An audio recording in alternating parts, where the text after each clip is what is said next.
This Martin Dreadnought guitar is probably the best Martin Dreadnought you can buy, if you can find one.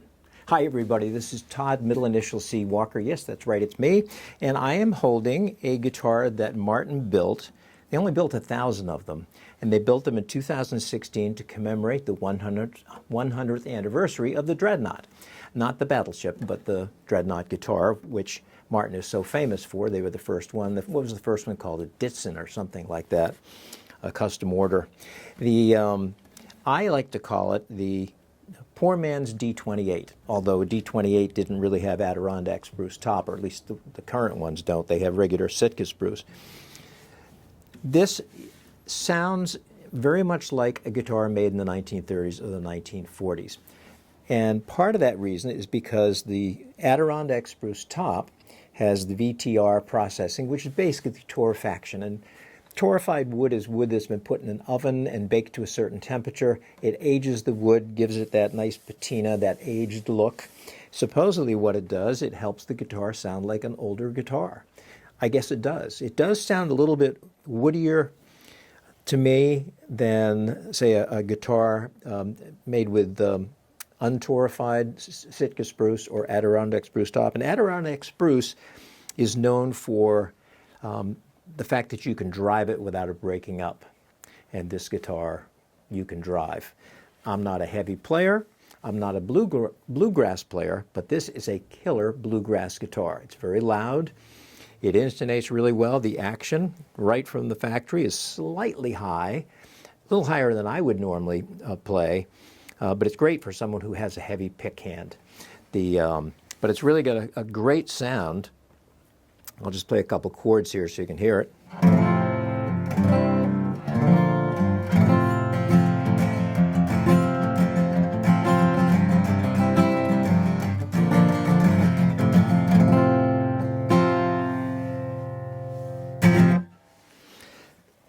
The Adirondack spruce top with the VTR, the torrefaction, Indian rosewood back and sides, no trim on the back and sides. Again, they were trying to keep the price down on this. It does have an ivory trim on the top. It does not have the original black pickguard. I don't like those, so I put the OM style on there. It has a Richlite bridge and fretboard, and Richlite is a product that is basically paper product with glue or resin. Very hard, looks like rosewood.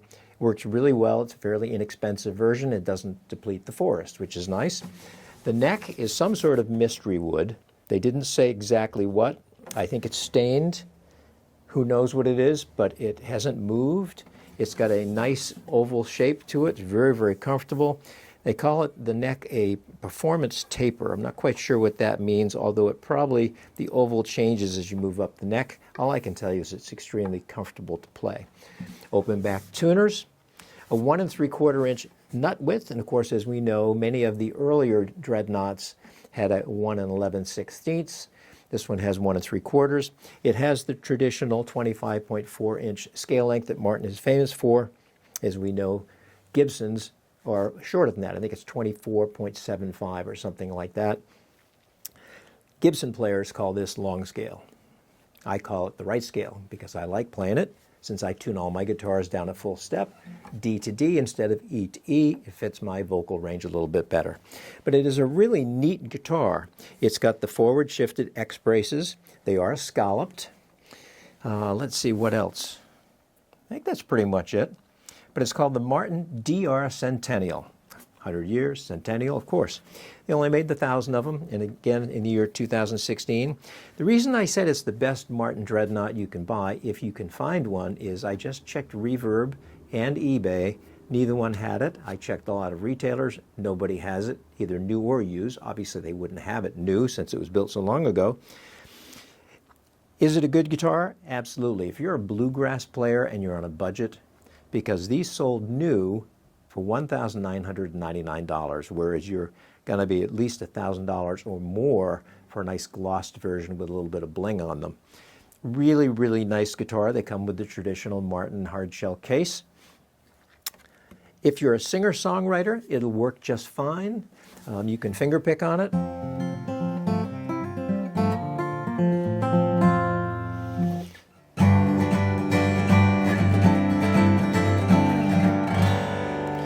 Now, if it sounds a little muted, that's because I have Elixir polyweb strings on the guitar. The reason I did that, it is a loud, somewhat brash guitar. When I say brash, it's great for bluegrass, but I like a kind of a sweeter, mellower sound, and this guitar is not it. This is a Canon. So I put the polywebs on it just to kind of give it that older string sound, and it works really, really well. I did install a Pure Western K&K pickup in it. It sounds absolutely phenomenal, both strummed and picked. And again, I'm not much of a flat picker, but a great guitar. It really is, if you can find one. I give it a thumbs up, not 2 thumbs up, and the only reason I don't give it 2 thumbs up is it doesn't work for me especially well because I sing a lot, and I have some other guitars that just have a sweeter sound that work with my vocal a little bit better, but it is a great guitar. So maybe it's for you, if you can find one. Retail, probably. Now, in the used market, if it's in good condition, this one is in excellent condition because I baby my guitars, you're probably going to pay pretty much what the original price of $1,999 is. You might even pay more because they're rare. You can't find them. Anyway, thanks so much for watching. If you're enjoying my reviews, I've only done a few of them so far, but I'll be doing more. If you could help me out, and I hate asking this, but people tell me I have to, if you could like the video and then subscribe, and even hit that little bell thing so you'll know when I produce a new video.